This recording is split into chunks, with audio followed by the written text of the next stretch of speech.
still dream of the corridor's breathing, the way the walls would pulse when the air compressors failed and the condensation ran down like sweat from pores too deep to clean.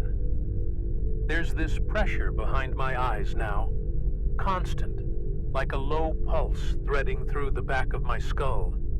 And sometimes, if I sit still enough, I swear I can hear it sinking with something far below my own heart rate, something slow and patient, like the city is still listening to me, even after all this time. We should have turned back the moment the topography started changing, when the maps began shifting on their own, recalibrating in real time like the city wanted us to go somewhere specific. I remember staring at the digital layout, watching corridors curl in on themselves like a fist closing, and no one else noticed. Or maybe they did, but it was easier to pretend it was just sensor error. It's always easier to believe in malfunction than malevolence. There was a taste, too, metallic, but warmer than blood, like breathing through copper wool. And beneath that, something fungal, thick. It coated the back of my throat until swallowing felt like forcing down syrup. I stopped mentioning it after the second day. Draylen said it was just mold, old ventilation systems, but I caught him gagging once when he thought no one was looking. Esha tried to laugh it off, said Vertigo-K had always been a rotting maze, even before the evacuation, but even her voice sounded thinner the deeper we went. I told myself we were ready, that whatever stories the evac teams left behind were just fear artifacts, echoes of panic trapped in bureaucratic reports. I kept saying it, over and over, like repetition could make it true. But the truth was already there, in the way the walls curved too tightly in some places, pressing in just a little more each hour, in how the maintenance drones that should have been inert for decades started pinging random coordinates we couldn't track, in how Juno, God, how Juno started humming that melody none of us knew, hours before she disappeared. I think that's when I started hearing the breathing for the first time, low, deep, like the whole city was taking in air it had been holding for years. And when I close my eyes now, when the sedatives wear off and the hospital lights flicker, I still feel the floor shifting beneath me, just below perception, like she's moving closer again. And the worst part, the absolute worst part, is knowing she hasn't finished with me yet. The first sign, real sign, came with the air pressure readings. Minor fluctuations at first, nothing critical, just small deviations, like the lungs of the lower levels were exhaling a little too hard, a little too often. We logged it, flagged it for atmospheric recalibration. Standard protocol. Draylen even joked about it, called it ghost weather. But when the shifts kept happening, tighter intervals, stronger drops, none of us laughed anymore. By the end of the second cycle, the humidity had doubled. Condensation formed along the support beams, thick and slow like sweat rolling from a fevered body. When I wiped my gloves against the wall, they came back coated in a film that wasn't water. It had a weight to it, almost viscous, like plasma, but more fibrous. Esha ran a field sample, low-level protein structures, incomplete amino chains, almost like the building was leaking muscle tissue. And still, we kept going. The nav systems began showing false corridors next, shortcuts where none should exist, entire access tunnels appearing between sectors that were, on paper, miles apart. Juno was the first to notice. She swore she'd walked 3 levels down to retrieve the EM field dampener, but when she returned, she came back from above us, through a hatch we'd just sealed an hour before. None of us had an answer. Then the audio glitches started. Faint at first, tiny distortions in our comms. Background hiss turning into fragments of voices. Ours, but wrong. Words none of us remembered saying. Laughter cut off mid-breath. Whole conversations stitched together from phrases out of order. We reset the channels. Hard reboot. Full spectrum frequency sweep. Nothing fixed it.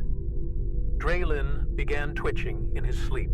Small at first, then violent, like his body was jerking to a rhythm none of us could hear. I caught him in the mess hall one cycle, tearing into a protein pack with both hands, stuffing it into his mouth like he hadn't eaten in days, even though I'd seen him finish a full meal not an hour earlier. Esha's skin broke out in contact rashes, long red welts tracking along her arms and neck. She joked about allergies, but I noticed she never touched the walls after that. And still, we kept going. The real fracture came when the lights in Sector D14 flickered and stayed out. Backup systems didn't kick in. Power grid logs showed no failure.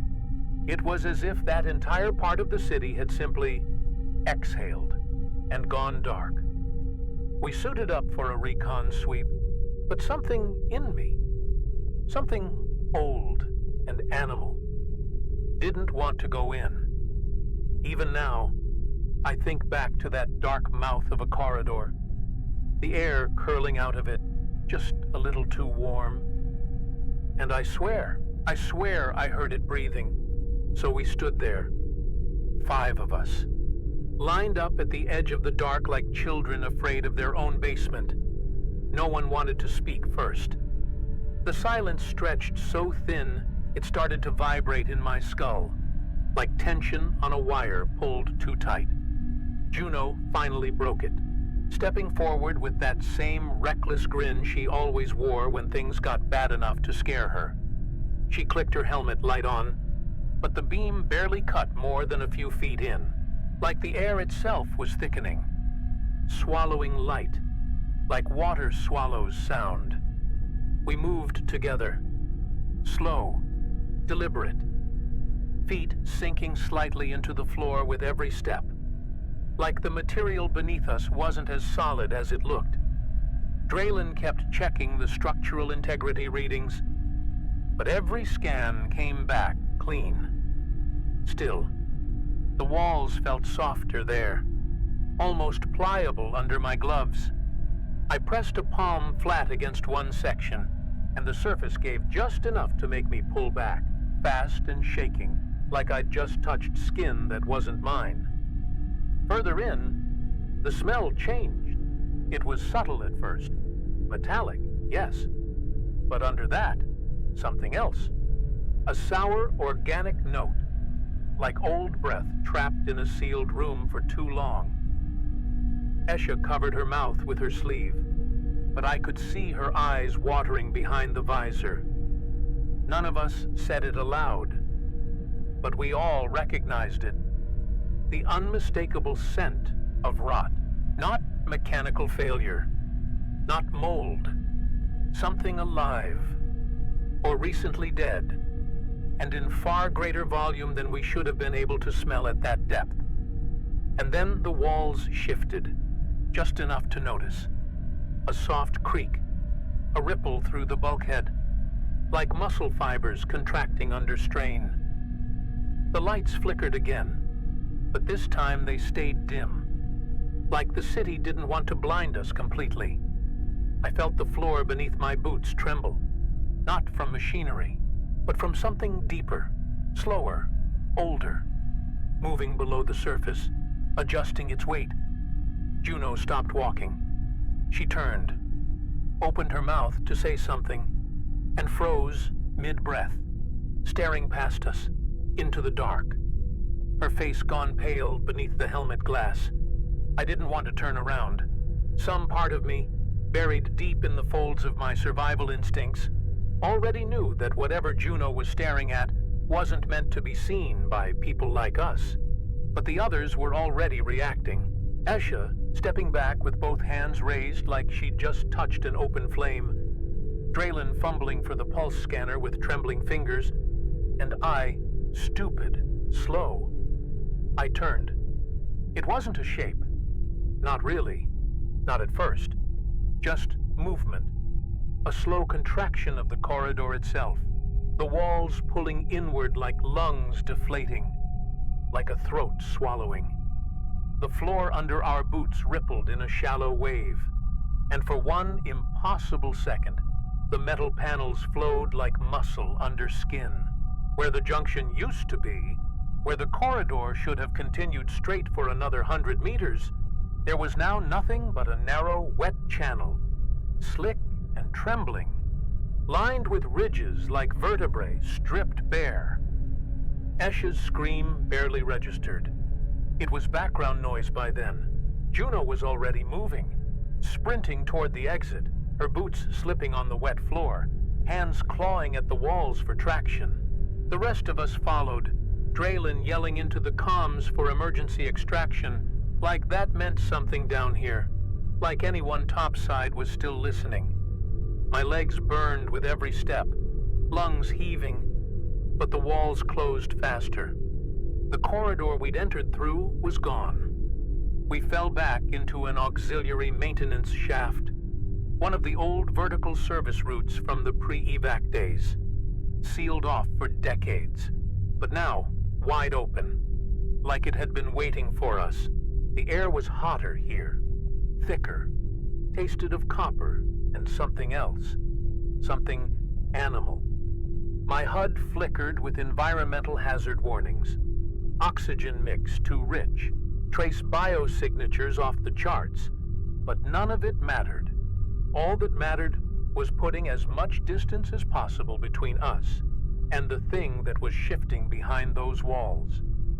And still, through it all, I could hear Juno, not running anymore, not yelling, just her voice, coming from every direction at once.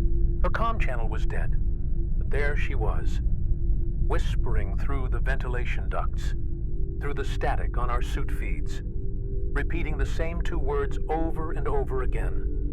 Soft, hungry, almost grateful. It's breathing. We pushed deeper into the maintenance shaft, every step taking us further from mapped territory and deeper into something that didn't care about our schematics or evacuation protocols. The walls narrowed as we moved, the floor sloping downward at angles too steep for original design. Escha's suit sensors kept glitching, flickering between oxygen depletion warnings and proximity alerts with no identifiable source. Draylin stopped checking his readouts entirely, muttering under his breath. Short, broken phrases that didn't fit together, like static trying to learn language. The further we went, the more the architecture started to blur. Junctions twisted back on themselves. Corridors opened into rooms that shouldn't exist. Spaces that appeared between blinks, forcing us to question whether we'd just missed them or whether the city was building them as we walked. More than once, I looked back and found the path behind us gone, sealed under new walls, new folds, like scar tissue forming in real time. The city wasn't just alive, it was healing, around us, closing. We stopped in what used to be a loading bay, or something close to it. The floor was soft beneath our boots, layers of organic matter that looked like compressed insulation at first, until I knelt and realized I was touching something fibrous, elastic, too warm. The smell of ammonia and wet copper was stronger here, and the sound, that low rhythmic vibration, wasn't coming from the machinery anymore. It was coming from the walls, from the floor, from beneath our feet. Escha pulled out a sampling probe, ran it through the surface, and when she pulled it back, the tip came up slick with something that twitched, something that recoiled like a living nerve when exposed to air. Her hands shook, bad enough that she dropped the probe. And when she looked at me, her face was pale, eyes wide, lips trembling but silent. She didn't need to say it. None of us did. The truth was already thick in the air between us, heavy and wet and undeniable. Vertigo-K wasn't collapsing, wasn't dying. It was growing. It started with Draylen, subtle at first, a tremor in his left hand, fingers curling involuntarily, like he was trying to hold something that wasn't there. We thought it was stress, maybe hypoxia, until we saw the skin along his forearm begin to thicken, stretch, split along the seams like fabric pulled too tight. New tissue grew underneath, pale, vascular, threaded with something that looked disturbingly like root systems, branching out and sinking back into the muscle like it belonged there all along. Esha tried to help, pulled out the medkit, but the auto-suture tools failed to recognize his wounds as trauma. The scanner flagged the growth as structural reinforcement, active phase. Neither of us understood what that meant, and by then, Draylen was already tearing at his own arm, screaming through gritted teeth. Not in pain, but something worse. Frustration, like he was trying to peel off a jacket that wouldn't come loose. The walls didn't stay still either. Every corridor now felt tighter. The ceilings sinking just enough that we had to duck. Door frames narrowing as if the entire city was exhaling in slow, uneven pulses. The floor shifted beneath our boots, soft at first, then gelatinous, giving way under our weight, like we were walking across muscle that hadn't yet decided if it wanted to hold us or swallow us. The smell of rot thickened, sweet and nauseating, like fruit left to ferment in closed spaces. Navigation became a joke. My HUD kept recalculating routes that no longer existed, showing stairwells where there were none, dead ends where open halls had been minutes before. Every attempt to retrace our steps ended back where we started, or somewhere worse, somewhere with walls that twitched when touched, surfaces that vibrated with low, wet sounds like swallowed laughter. And then the voices changed. They stopped sounding like Juno. Now, they sounded like all of us. At first, I thought it was playback error, corrupted logs looping fragments of our own conversations, but it wasn't that. These were words none of us had spoken. Sentences lifted from moments that hadn't happened yet. Answers to questions we hadn't asked. My own voice speaking things I didn't remember thinking. I stood there, frozen, listening to myself whisper from behind the walls, soft and close, like I was leaning over my own shoulder just out of reach. Esha broke first, dropped her helmet, clawed at her face like there was something under her skin, something moving just beneath the surface. Her screams echoed down the corridor, but they didn't fade with distance. They stayed, looping back, layered, each replay thicker, slower, like the city was recording her terror and remixing it into something deeper, something that filled the air like humidity. I grabbed her, tried to pull her back, but her body convulsed, her mouth filling with blood and something else, something white and fibrous, like roots pushing out from her throat. I left her there. I don't remember deciding, don't remember turning away. But suddenly, I was running, hands scraping against wet walls that breathed under my touch, corridors narrowing behind me like a throat closing after a swallow. I could hear my own footfalls, echoing wrong, offbeat, as if something bigger was moving in time with me, mimicking my pace with just enough delay to make the hairs on my neck stand. And Draylen, God, Draylen followed, or something wearing him did. I saw him moving down the hall, skin half split, new muscle bulging under old flesh. Eyes rolled back, mouth working in silent syllables that didn't match the shape of human speech. His footsteps were heavy, wet, like dragging soaked fabric across tile. Every time he stepped, the floor seemed to rise to meet him, folding up like tissue, accepting him, welcoming him deeper. I found a service ladder near one of the old ventilation junctions, half crushed, bent at an angle like the metal had softened and sagged under some slow, impossible weight.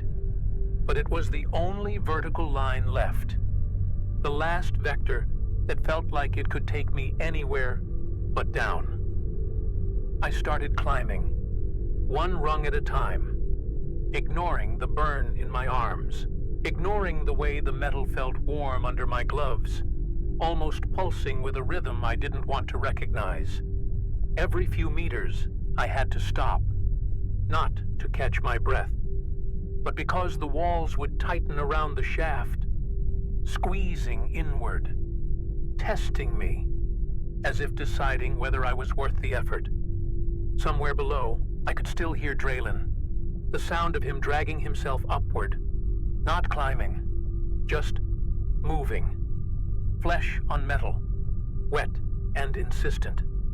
I pushed faster, higher, every breath tearing through my throat like broken glass. At one point, the comms crackled back to life, and for a second, just one heart-jarring second, I heard Juno's voice, clear, right next to my ear, whispering my name like a prayer or a warning. That's when I hit the junction hatch. It shouldn't have been there. Not on this level. Not according to any schematic I remembered. But it opened before I touched it, sliding aside with a slow, sucking sound, air rushing past me like an exhale, warm and sweet and thick enough to taste. And beyond it, a space that didn't belong. Not a maintenance corridor, not a stairwell, but something vast, open, impossible. A chamber stretching out in all directions, walls lined with folds of tissue, ridges like vertebrae running along the ceiling, the floor covered in a slick membrane that flexed under its own weight. In the center, something waited, a mass, neither machine nor fully organic, suspended by thick cords of connective tissue, pumping, breathing, its surface rippling with embedded faces. Faces I knew. Esha, Draylen, Juno, and mine. All layered, half-formed, caught mid-expression, frozen in moments of terror or grief or something worse. The thing pulsed again, and the whole room contracted with it, like a single, enormous lung forcing air through constricted passages.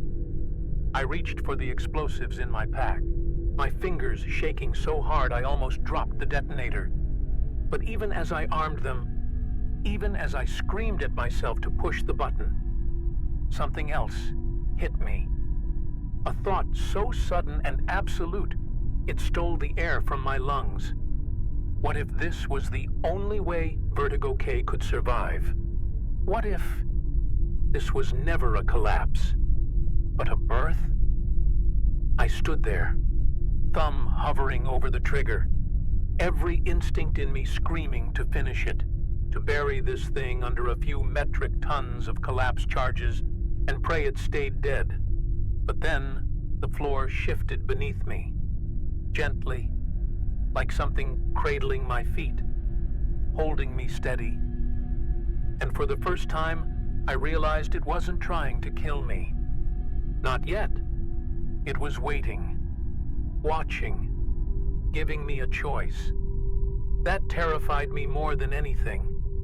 The faces on its surface began to move, slow at first, eyes blinking open one by one, mouths working like they were learning how to breathe again. Juno's face twisted, lips pulling back in something too wide, too strained to be a smile. And then, in my own voice, clear and familiar, the thing spoke, Not in words, not exactly, but in layered fragments, echoes of every thought I'd buried since we arrived. My regrets, my fears, my anger, all woven into one long, hungry exhalation. Draylen arrived seconds later, what was left of him, dragging himself through the hatchway like a marionette with too many strings. His skin split along his spine with every movement, new structures pushing through, bone and tendon reshaping for something other than walking. He reached for me, not to attack, but to pull me closer, to bring me into the fold. His eyes were wet with something thicker than tears, and behind them, I saw nothing human left. The detonator felt cold in my hand, lighter than it should have been. I squeezed it, felt the click, but no explosion followed. Just silence, thick and pressing, as the walls around me inhaled slow and deep, and the floor rose to meet my knees. The lights flickered once, twice, then dimmed for good, until there was nothing left but warmth, breath, and the steady, patient sound of Vertigo-K, waiting to make me part of its anatomy. They found me 3 days later, or at least that's what they told me when I woke up in the medbay topside. My suit was intact. Oxygen levels never dropped. But when they pulled the black box data, there were no logs, no audio, no telemetry, just a flat line, like I'd been dead the entire time. The retrieval team said I was curled near the surface hatch, skin cold, eyes wide open, whispering something over and over, but none of them could make sense of the words, even now. I'm not sure I remember climbing back up.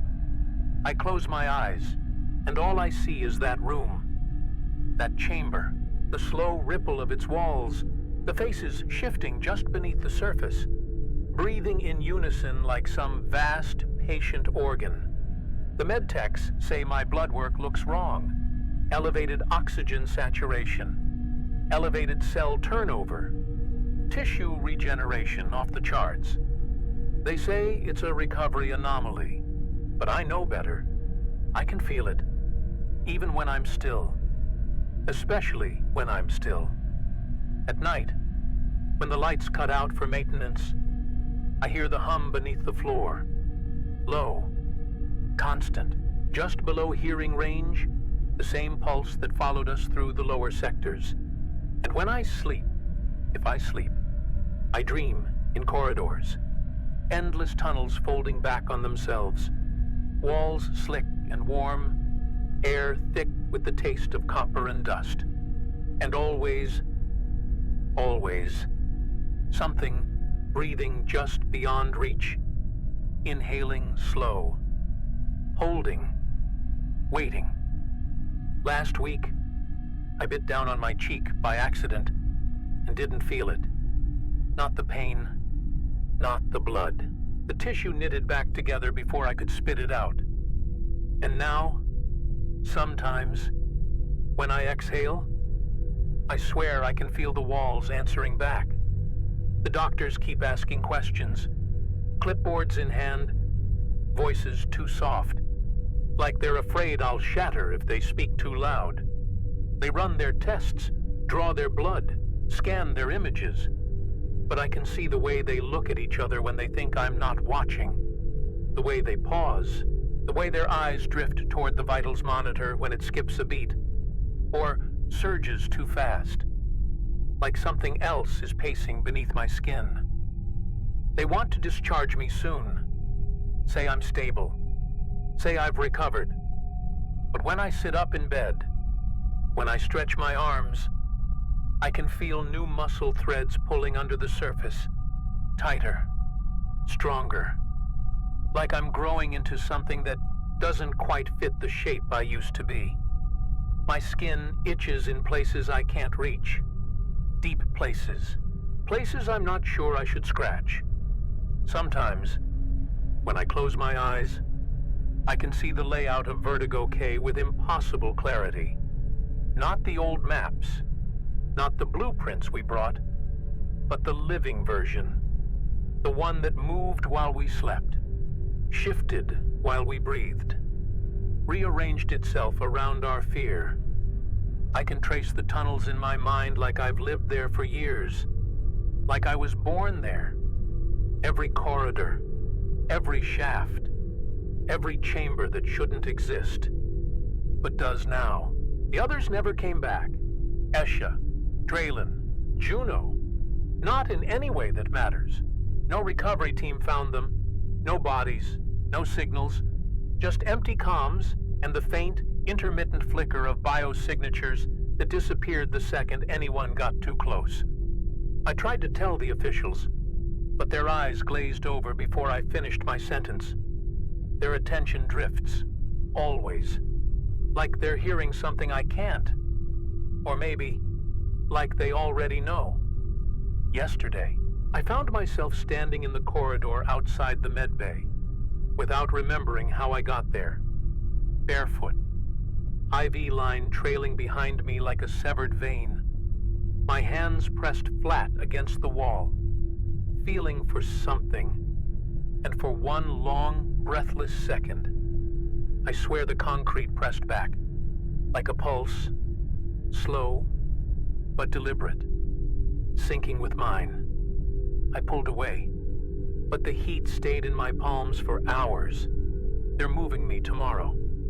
Higher levels, fresh air, a room with windows. They say the sunlight will help, but I don't want sunlight. I want concrete. I want steel walls and low ceilings, and the damp smell of metal oxidizing under breath. I want the comfort of pressure, weight, proximity, like being inside something that remembers me, something that still holds my shape. Last night, I bit the inside of my lip until it tore, watched the blood bead on my tongue, thick, copper sweet, and when I swallowed, I felt it settle low in my stomach. Warm, familiar.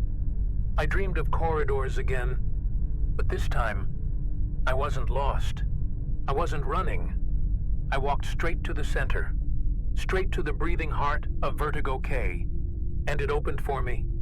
And when I woke up, the first thing I did, without thinking, without meaning to, was press both hands flat to my chest and whisper, slow and low and grateful, like a prayer I'd been saying for years. I'm still part of you.